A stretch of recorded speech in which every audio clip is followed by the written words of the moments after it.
everybody, and welcome to another video of mine. If you are new to this channel, then please go ahead and hit that subscribe button and the little bell so that you don't miss any of our notifications. Today is actually Christmas that I'm filming this.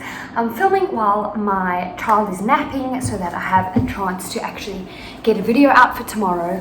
But I wanted to talk about this because I feel like it's so important to showcase like how things don't always go according to plan, and I'm somebody who really likes to have everything planned out. I like things to go according to plan. I like to know when something's going to happen.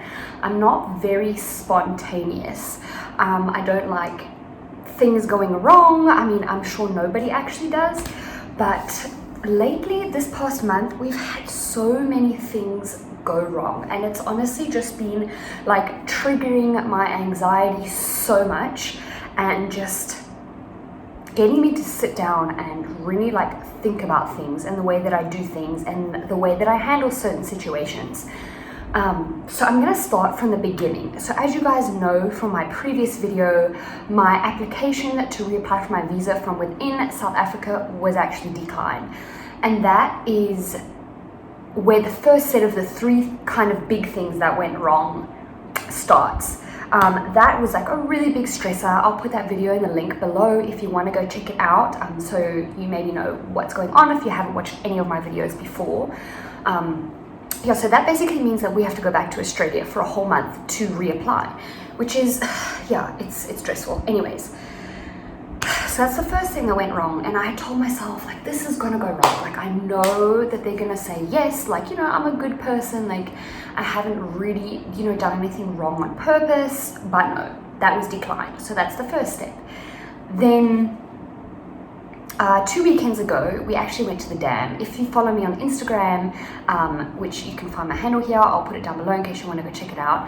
I did post a few stories on Instagram where I showed that we were at the dam and like we had so much fun, and it just shows you like how deceiving social media can be, because that weekend it was fantastic, it was so much fun, but the boat that we took, which was Vaughn's father's boat, which we received when he passed away, broke down in the middle of the dam twice while we were on the boat with our 2-year-old.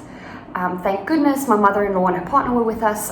We managed to get help and somebody came to tow us back to shore. The first time it happened was just after the boat actually got fixed, which was so frustrating. Vaughan had just spent 6,000 Rand to get the boat fixed. And anyways, it broke down and it didn't start again and we were stranded, so we ended up rowing like with these little rowers to the side where there was like another estate, which we managed to get onto somebody else's estate, walk around, find the gate. Vaughan's grandpa came to pick us up. Vaughan got somebody to tow the boat away. Anyways, long story short, somebody came to fix it the next day while we were still there. So we were like, great, it's fixed. We went out again and this time it stopped, like still wasn't fixed, and it stopped like close to, I don't know what the term is, but like where the off flow is, like into the bigger dam, like into the river, there's like a big ledge and like all the water goes like gushing down.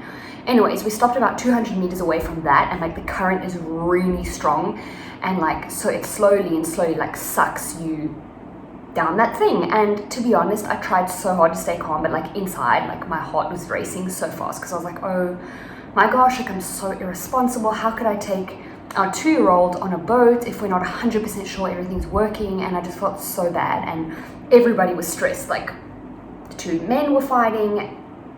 It was just like, it was a little bit intense, and I was like, why is this happening? Like, why are these things breaking down? Like, this is so frustrating, and I got really nervous. Luckily, there was somebody else who, it was really actually far away from where the other people were, but somebody came to tow us out, which thank goodness, because I was really starting to, like, you know, when you start creating stories in your head and you're like, where am I going to stop? Where am I going to put Ava if we fall down the edge? Like, am I going to be able to hold on to the... Anyways, it was a little bit stressful. And that is not even the biggest thing I wanted to get to. So that was done. And this past weekend, we went away to a tented camp, which was fantastic. It was so much fun, but so many things went wrong. And we were just thinking, why is this all happening? Like, we've had so many things go wrong lately, and they're not major things. Like, it's not, you know, like, I don't know, a death in a family, or nothing major like that, but it still affected us in some way. It was very stressful. So we went away, and we got to the tented camp. It was about 2 hours away. Everything was great. The next day we go out because we wanted to go exploring for a while. And Vaughn's car, he has like a Toyota Bucky, or a ute as you would call it in Australia, and it broke down. Like on the side of the road, the gearbox just stopped working. Luckily, we had actually just made a U-turn because we saw a little cafe in the town we were in. Was like, there's not a lot going on, and we saw a cafe, so we're like, cool, let's turn around, make a U-turn. And just as we'd made a U-turn, the car stopped, like luckily like 50 meters away from where we were intending on going. Any case, I'm gonna see if I can insert some footage here because I did film it. We had to wait in the sun for a while, and eventually Vaughan managed to get a towing company, which was actually 80 kilometers away, to come and tow the vehicle so that we could get it fixed. And it took a while. Luckily, the center we were at was like really beautiful. There were a lot of things to do. We had some lunch there. There was like a little car museum. There were other little shops, we were just like so grateful that that's actually where we stopped. And you know, we bought a few nice things. We had a look around, and it wasn't that bad, but it took about 4.5 hours. So yeah, 4.5 hours that we were waiting here while Vaughan had to try and organize a hire car. Actually, a group of Australians, a group of Aussies were there having lunch where we were. So Vaughan asked them if they could drive him to the car rental place. It was Europe Car, which they did. They were so kind, and they drove him there. He got a hire car, came back to us, and everything was perfect. We're like, oh, thank goodness, you know, it's not that bad. The car got towed, you know, we have another car. We all squeezed into this little car, and we were off. That evening, we realized that, because we went in 2 cars, there were 6 of us and a child and Ava. And I mean, there were 4 of us and a younger boy and Ava. Then we realized that the key to the other car that the other people came in was inside Vaughan's car that got towed. And this was like so stressful because like then we had to leave the next day. We had to check out by 10. We couldn't get the key because it was driven 80 kilometers away to where the car got towed. And it was just like really stressful. And I don't mean to be making this video just to continuously complain about our situations, because I know it's not that bad. But in any case, we had to find a courier company to come pick up from the towing place the key and bring it to us the next day, but we had to check out by 10, and the company could only get there by 2 o'clock. It was a lot of waiting around. Ava was like really upset. It was insanely hot. You know, she didn't get her proper naps, and there were a lot of tantrums. I think she could just feel how tense we were, and toddlers are so intuitive. Like they soak up so many things of what you're feeling. If you're in a stressed mood, they pick it up, and a lot of tantrums came out. It was difficult to deal with, and the reason why I'm making this video is not just to complain to you guys, but I wanted to just say, like, firstly, social media is so deceiving, because like you can go through really stressful situations. I know ours were not the worst, but you know, what you paint on Instagram and Facebook is not always how it is in reality. And everybody, firstly, goes through difficult situations. We're all human. Everybody makes mistakes. And I wanted to just talk about the few things that I learned from these situations going wrong or not happening as we had planned them. Firstly, everybody makes mistakes. You know, forgetting that other spare key or that key for the car in the car that got towed away. It's just a mistake that everybody makes. Everyone makes mistakes. And me not renewing my visa on time, which I feel so guilty about, and I know I need to forgive myself. I'm a human. We're not robots. We all make mistakes. We're not perfect. I'm not a perfect parent. I'm not a perfect human. And I just wanted to talk about that, because sometimes it seems like, especially on people's YouTube videos, like everybody is just like dealing with parenthood so easily and everything's going perfectly and life is so fabulous.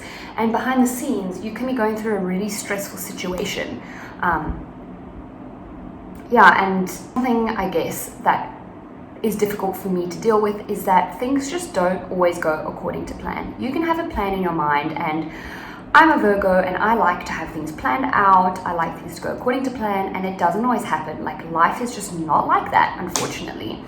And sometimes we have to just go with the flow and, you know, if things don't go according to plan, is, you know, try and make a backup plan and then just kind of calm down and see where that day takes you, even if you haven't planned any of what's going on for the rest of that day.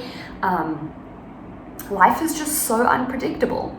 Something else I learned is that there is no such thing as a perfect parent. I lost my temper way too many times, and I would consider myself like a gentle parent, and I try to really just understand what our daughter needs, and so does my husband, and we try to, you know, we don't spank, we don't shout, we try and speak to her in a calm way and just understand where she's coming from.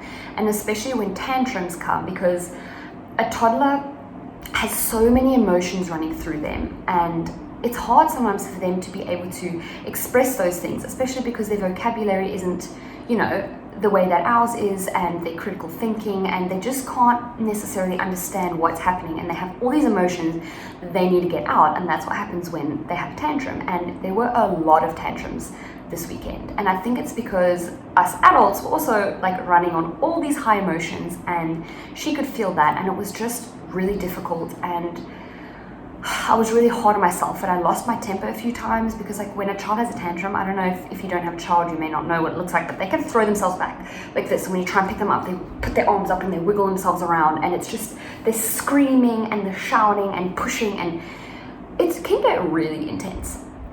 And I just realized I'm not a perfect parent. No one is. And you have to forgive yourself when you do something wrong, or if you don't react in a way that you would like to. And I realized that I need to show Ava, I need to show our daughter that we are human and we also make mistakes. And it was important for her to see that. And I made a point or a note of, you know, going to her and apologizing and saying, you know, sorry I reacted like that, or I shouted at you, I'm really sorry, I really love you, and just embracing her. I also saw that it was really important to get down to her level and, you know, apologize and look her in the eyes. Oh, I think she might be waking up. I can hear her on the monitor. I'm sure that there are so many other lessons that we could extract from these weekends. I feel like when things go wrong, it's maybe for a specific reason. I feel like everything happens for a reason. And so I'm still just digesting everything and just trying to think, like, what is it that this world wants me to learn? What is it that maybe God wants me to learn? Or, you know, maybe it's me just working on myself through these situations. And I just wanted to let you guys know that, you know, we don't necessarily have a perfect life. Things do go wrong. Even if we would try our hardest to not let anything go south, that's just what happens. That's life. We're human, and everybody goes through tough situations. So if you have had any, you know, difficulties over the past few weeks or months, you can send me a message. I'll pray for you and I'll be thinking about you. And I just wanted to say that I love all of your support so much. Whenever I post something on Instagram, when I'm going through a difficult situation, I get so many beautiful messages, people saying they're thinking of me and sending me hugs and praying for me, and that is just so beautiful. I love social media in that aspect, as you can connect with so many people, and it just creates like a really nice community, and I love that. That's fantastic. But yeah, that's just how our last weekends have been, and I wanted to let you guys know I try to make really positive videos on YouTube because I think it's so important to spread positivity and love and happiness, but everybody goes through things, and I guess that's the main point of this video. For now, I wanted to say goodbye. I love you all, and I will see you hopefully in our next video, which will be a Christmas Day video. Oh, also, these are the little matching tattoos Ava and I got. It's a ladybug. Mine's already worn off a little bit. Anyways, I wanted to say I love you guys, and I'll see you guys soon. Bye!